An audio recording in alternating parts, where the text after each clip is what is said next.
Although Paso Zoo has now lost its accreditation from the Association of Zoos and Aquariums. Now, this happened after the zoo was inspected by the AZA and they flagged several issues. So what were those issues, and what does losing accreditation mean for the zoo? Let me explain. As you know, the zoo, we don't want to shut the zoo down. So my strategy is to bring in a third party to help us to be able to develop a full plan. The city is now working to fix the issues mentioned in the inspection report obtained by KFOX 14 earlier this month.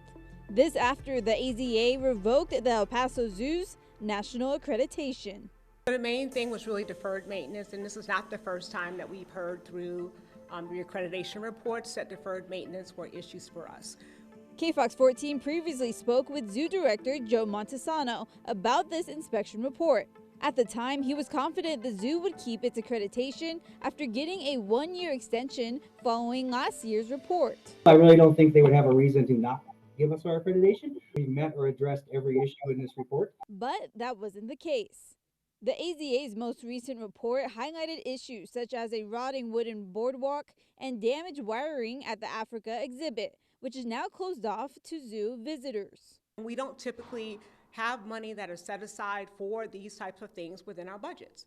Another concern, the South American Pavilion. While the city did make structural upgrades, AZA officials say aesthetic improvements were lacking.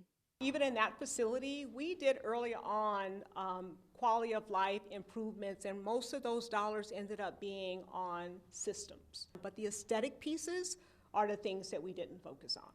AZA accreditation isn't required for zoos to operate, but it helps build public trust and eligibility for federal grants. Now, city officials say they only use accreditation for animal exchange programs, but until the zoo fixes those maintenance issues, those options are off the table. We do plan to reapply for reaccreditation and can do so as early as January of next year, that we have a plan in place.